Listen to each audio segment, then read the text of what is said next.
Well, tonight, public sector workers' salary at risk as the entire government risks a shutdown at the start of 2025, following failure of the finance minister to present the mini budget yet again.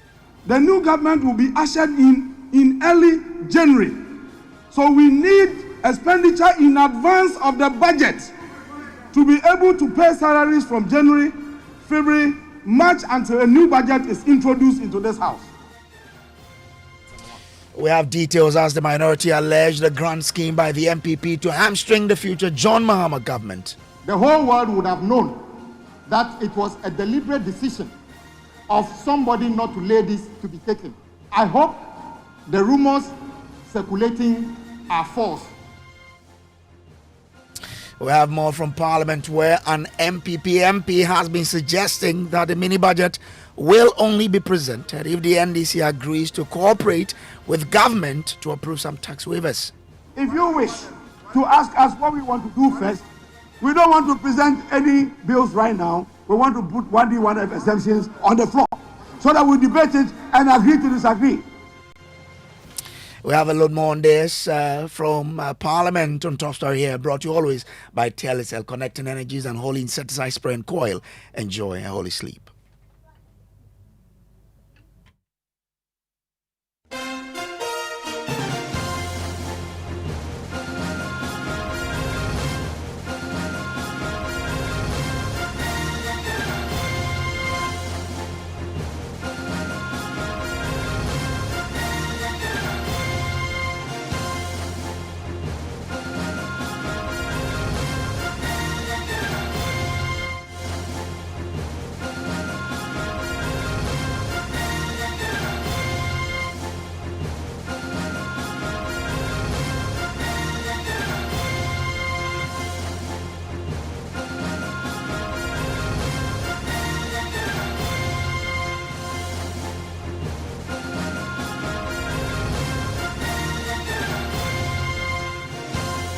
Well, tonight, salaries of public sector workers for the first time and first 3 months of 2025 will, with the entire government machinery at risk of shutting down after Finance Minister Dr. Mohamed Amin Adam failed yet again to present the mini budget. Now, the document was expected to be presented yesterday, but the minister did not show up.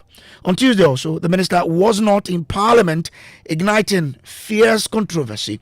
Minority Chief Whip Kwame Gov't Agbeja is alleging a grant scheme by this particular government to sidestep them and create a hamstring future for the John Mahama administration. You know that John Mahama is preparing to assume the reins of government. But if the budget is not presented, that will create a whole new challenge for the incoming government. Agbeja says the current MPP government wants to hamstring the future John Mahama government. Listen. There was rumors all over the place. I didn't peddle any rumor.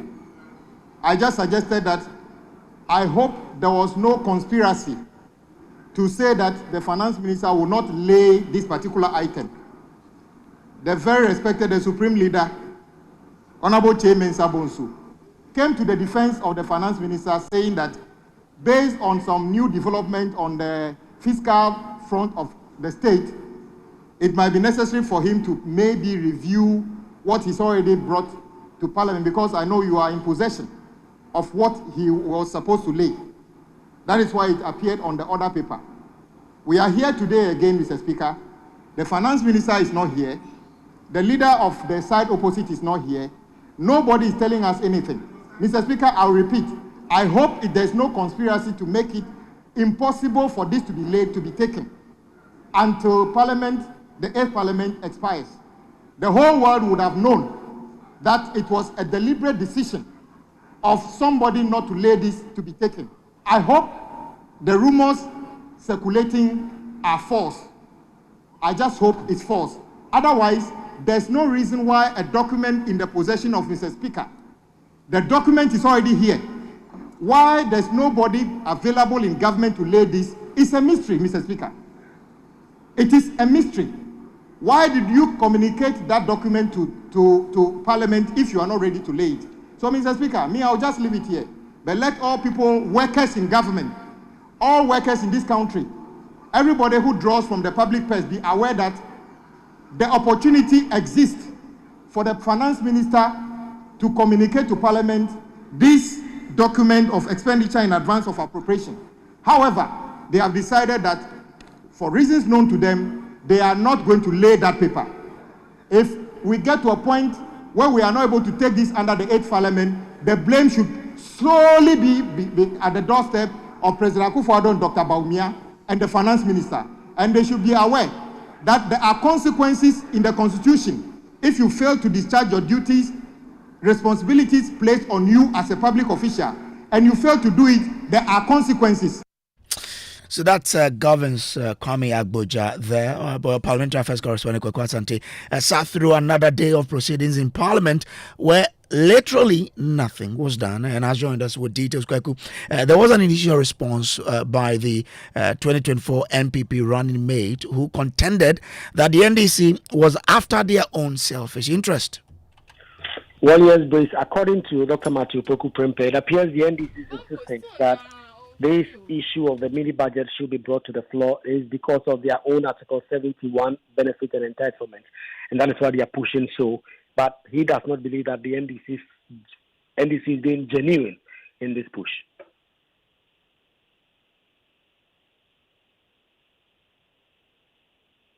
After looking at his side, his leader, deputy leader, are not available in the chamber. He extends a statement to us to say that there's a conspiracy on our side. If there's a conspiracy of leadership. If there's a conspiracy, where is Ato? Where is Emmanuel Mabua? Where is Afenyo? Where is Patricia J? I think there's a conspiracy of leadership. And we should hold Agbeja responsible for that conspiracy. Because for all the leaders here, he's the senior most. He's the minority chief whip. So what are you doing? Mr. Speaker, it is not the first time in this house that even a minister brings a document and decides that I'm going to withdraw the document.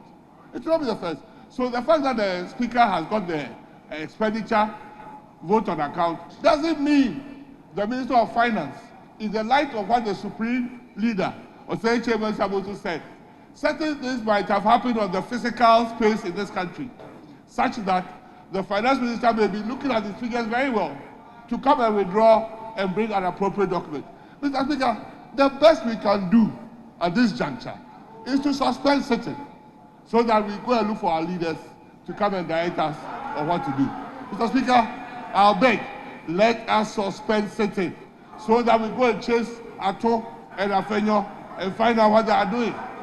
Maybe they are doing your beloved welfare issues. Yesterday, you were on and on about your welfare issues. Maybe the leadership is on your welfare issues. So, Mr. Speaker, we can't do anything on this side. We can't move because the leader of government business is not here. Well, Kwaku, after this, there was a quick rebuttal from an NDC MP who believes the MPP do not want to work in the interest of the nation because of their defeat in the 2024 elections. Yes, according to Eric Opoku, who is the ranking member on the Food and Agri Committee as well as the MP for Sunafo South, the NPP having gone into the election and having been defeated, it appeared to him as simply not interested in coming to Parliament to come and do any urgent government business. But also that the NPP appear not to be interested in ensuring that Ghanaian workers are paid in the first quarter of next year. That is his claim and that is his allegation. Listen to him. It is surprising this afternoon that our colleagues on the majority side is arguing as if they are in opposition. They are still in government. Their tenure has not ended. They have not handed over yet. They still have a duty to perform under the Constitution of Ghana. We have gone through several transitions. No president has ever avoided a critical duty like this in our nation. Presidents have lost elections, but they've performed their duties. It is the duty of President Nana Akufo-Addo to present that statement before this House. It is his duty. We approved the budget last November. The budget ends in December. The new government will be ushered in in early January. So we need expenditure in advance of the budget to be able to pay salaries from January, February, March until a new budget is introduced into this house. This is the simple duty that the president must perform to the good people of Ghana. And the finance minister always performs this duty on behalf of the president. Just expenditure to cater for January, February, and March. And you are saying that, look, you have lost elections, so you won't do. Is that what you're telling us? Is that what you're telling us? That you have lost elections, and therefore you don't want to perform that duty. The president, Nana Akufo-Addo, cannot do this to Ghanaians. He must come and present the document. He has a duty to fulfill, and he cannot run away from that responsibility. That is why the leader is not here. That is why all your ministers are not around. Please and please, Mr. Speaker, it is a duty that they must perform. They cannot run away. Well, then there was the revelation that whatever is happening is because the current minority has served as a stumbling block on the path of the government to get some businesses through. Well, yes, Brace, yesterday on News Night, the Deputy Majority Whip, that is Alex Tete, told Evans Mensah and Faustina that part of the calculus and part of the things they are willing to trade off to get this mini budget on the floor is if the NDC agree to support some of the other business that they have. It appears this is something that is running through with a number of MPP MPs. According to Carlos Ayinkra, their priority is to get the tax waivers, that is the 1D1X tax waivers that are currently blocked before the Finance Committee and having come to the floor. And if the NDC are willing to at least put that on the floor for a debate and a vote, they will consider putting this mini budget on the agenda of Parliament. Yes, we want to work. We are all here to do the same job. But the fact still remains, my brother, if you don't mind, I would rather recommend that we start with the exemptions of 1D1F. If you don't mind. But you are also looking for something. You see, now, Mr. Speaker, it has become an interest game where the people on the other side are trying to push us to do what they want us to do. In fact, if you're listening to my chief whip, the minority whip, he even went further to say that the people of Ghana should know that from March, workers of Ghana should know that from next year, if they January they don't get salary, then the people on this side. We have appropriated our bill, and they are going to get salary until we leave office in December. You are coming from January, and we are coming back even in January before we go home. So you cannot push us as the opposition, as we speak now, to do your wish. Allow us to bring up the government business for us all to debate and agree to disagree. But you don't tell us what to do. Mr. Speaker, if you wish to ask us what we want to do first, we don't want to present any bills right now. We want to put 1D1F exemptions on the floor so that we debate it and agree to disagree. That is where we want to commence from. I don't know what they think. Otherwise, please don't push us to what you think you want us to do. We are determining government business, and we'll do what we think is best for Ghana at this moment.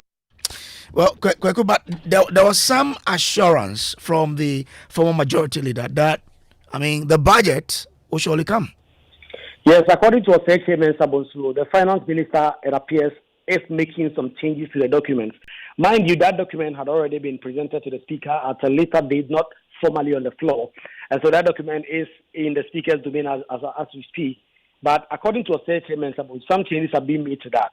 And that definitely that mini budget will come before Parliament goes on break. But he has also been recounting all the very big problems that the government will face if this mini budget does not come, including the inauguration of the president, which will not even come on because there will be no money for that.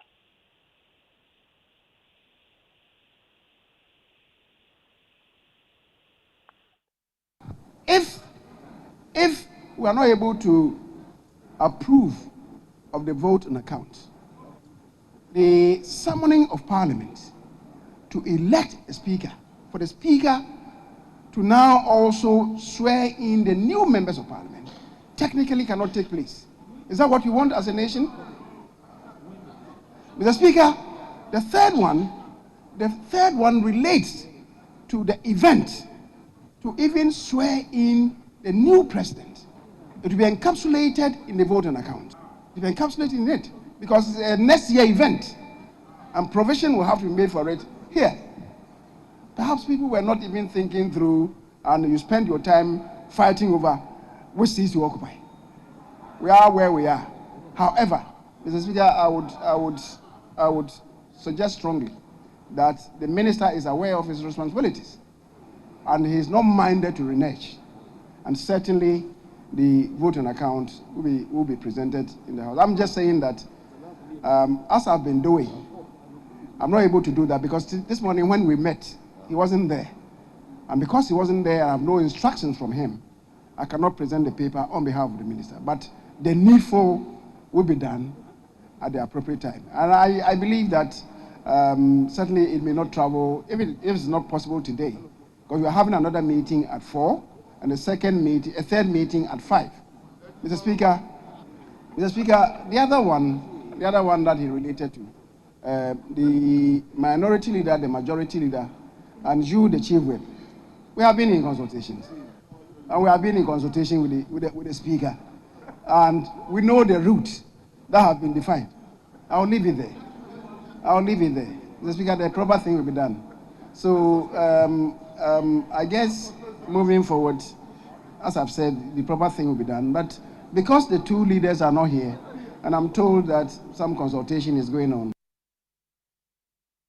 So that was Oseche Mensah Bonsu there speaking about the possibility of this budget being presented. But Kweku, I mean, it has been a day in which nothing much happened in Parliament. Where was the majority leader?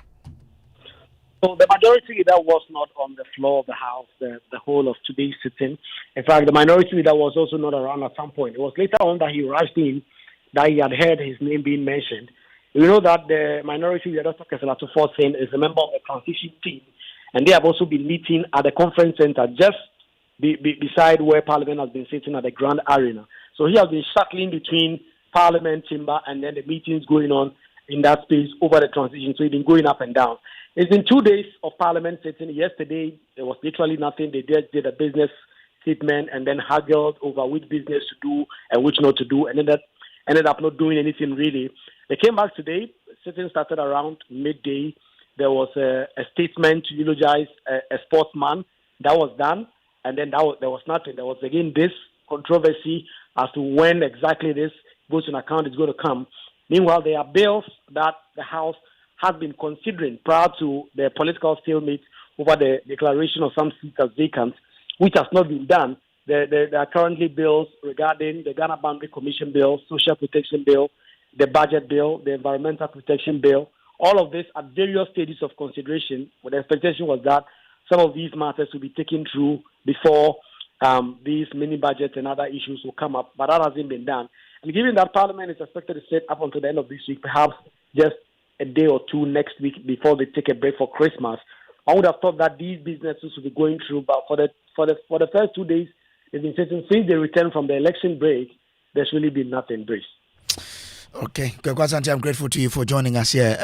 Let's bring in Angel Carbonu, who is president of the National Association of Graduate Teachers, NAGRAT. Here, Angel, grateful for joining us here. As a Ghanaian, first off, when you hear that our parliamentarians come to the House, and of course, we expect them to do work on our behalf, but when you hear a report of nothing being done, how does that come to you?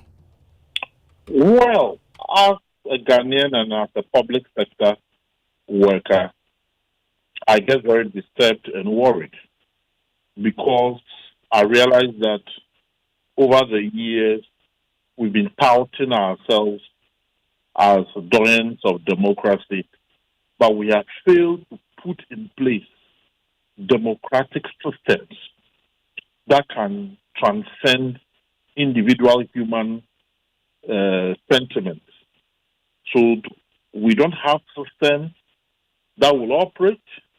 So what we are doing currently is to be jumping onto the wagon of human sentimentality. If systems were in place, whenever elections are over, and we know that a government is becoming a lame duck, and the newly elected party is getting ready to mount the office of government. Systems should have been in place to know how we transcend from one government onto the other. For example, the appropriation bill, the amount of money that will be necessary to manage this country for the next 3 months to March when it comes to issues of salaries, issues of emolument, financial obligations that the various agencies have to bear. There should have been a system in place that automatically kicks in after the 7th of December until the 7th of January, where handing over is done. We don't have that system as we have. Now, as I speak to you, one will question himself that when you apply common sense, then maybe whenever a government loses power, there are certain bills that ought to be suspended automatically. Certain bills have to go through automatically. Because we have been in this country where certain laws have been passed at the wee hours of parliament, and those laws have come to bite us negatively. But the argument is that the government still has the mandate of the people until the midnight of 6th January, the following year, when the government has to hand over. That problem can be cured when we put in place a transitional operation, a system that operates by law, agreed by the people of Ghana. So though we know that a government is responsible till the 6th of January, hello? Yeah, I'm with you. Yes, although we know a government stays in place the 6th of January, we should put in measures to know what the government can do and what the government cannot do at that last 1 month that is remaining of it. In any case, if a government has been in power for 8 years, is it the last month of the 8 years that wonders can be done to the people of this country? Absolutely, you and I know the answer will be no. But here we hear that it's possible that the mini budget may not come on. I mean, the former leader is giving us assurance that it will. If it doesn't, how will Gov't receive this news? That if it doesn't, it has implication on me. It has implication on you. For me, as a public sector worker, my emolument will be in a state of abeyance. And definitely, workers of this country are not going to take that lying down. So it has direct implications on me if we don't have the mini budget passed. The question is, what are the ingredients of the mini budget? Are the ingredients of the mini budget such that it is going to permit a government that has won an election coming to power? Therefore, that government is having jitters in passing it. So if we have instituted measures, we know the parameters that we can get to and the parameters that we cannot cross when it comes to the passage of mini budget. Right. So all that I'm saying is that and this is not the first time this has happened. Someone increased salaries of workers by 50% when his party lost elections in this country. It took the maturity of labor to say that anything that is not negotiated cannot be accepted. So labor rejected it. It happened in this country. So I'm saying that these should be indicators to us to ensure that for it not to repeat itself, let us put in a workable system that will be acceptable by all. So if the budget doesn't come, are you willing to cooperate with the next government to see how you can work things out for the next 3 months? Well, under normal circumstances, my salary should have been negotiated in the month of April 2024. That will affect 2025. But in an election year, that negotiation is taken to January and February. Okay? So I am expecting a salary increase in 2025 January. I don't know how that will be factored into the mini budget. But whatever it happens, the 1st of January, workers of this country are expecting salary increase. Okay. Let me bring in Bernard AJ, who's General Secretary of the Public Sector Workers Union. Bernard, you hear that in January, workers are expecting, salary increment by January. But here we are. We don't even know whether the mini budget will come off or not. If it doesn't, and government doesn't really bring about increment, what are public sector workers willing to do to then help the government to try and settle things? Well, thank you very much, my brother. And I would want to state that whatever my brother Angel had said will not be so different from the position I'm going to espouse. But what is very, very important for us all to acknowledge is that the kind of democracy we are practicing, we should be sure that we don't want to practice a democracy that cripples our life or the nation as a whole. And therefore, our lawmakers, and by that I mean Parliament, those who have been given the privilege and the responsibility to make sure that they manage state affairs and govern us, do it in a way that will not put all of us into any unnecessary crisis. That is the first thing I want to say. And we all know democracy is not something that is just there and just happens. It is through some of these challenges that we will come out with systems, as my brother Angel has alluded to make sure that nobody that is given privilege to govern us holds all of us to ransom.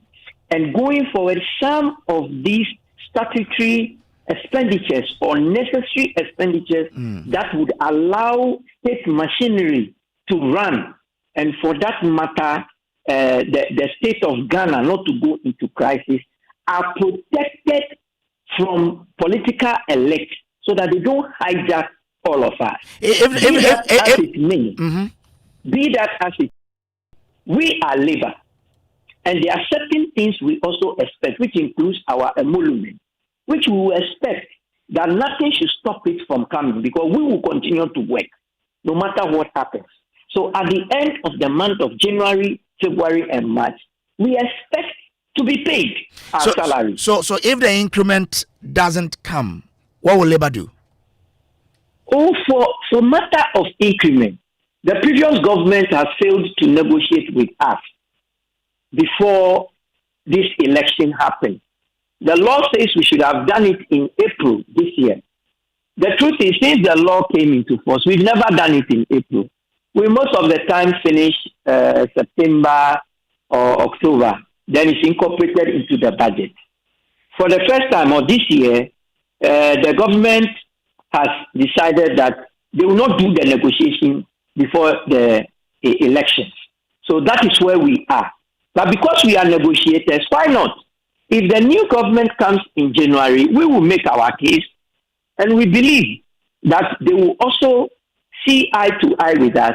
We will sit to negotiate, and we will definitely come to an agreement as to how to handle the situation. And I believe when that time comes, as negotiators, we have always done negotiations to resolve problems. So I believe my brother Angel, we will all be there together. And when the time comes, we can only assure Ghanaians that we will negotiate, we will play by the rules, and we believe that the incoming government will also listen to us, we will also listen to them, and then together we will agree on a workable solution that will not put Ghana into any crisis. So you expect that a budget will be read for you? Well, not budget read for us alone. We all know that our laws, these things should be done. What we find a bit strange is the fact that the outgoing government will want to hijack the process by tying it to certain other things, which from my view can wait. We need to do things in terms of priority. I'm grateful to you. That's Bernard AJ, General Secretary of the Public Sector Workers Union. That has been Top Story, always brought to you by Telecel Connecting Energies and Whole Insecticide Spray and Coil. Up next is Newsnight.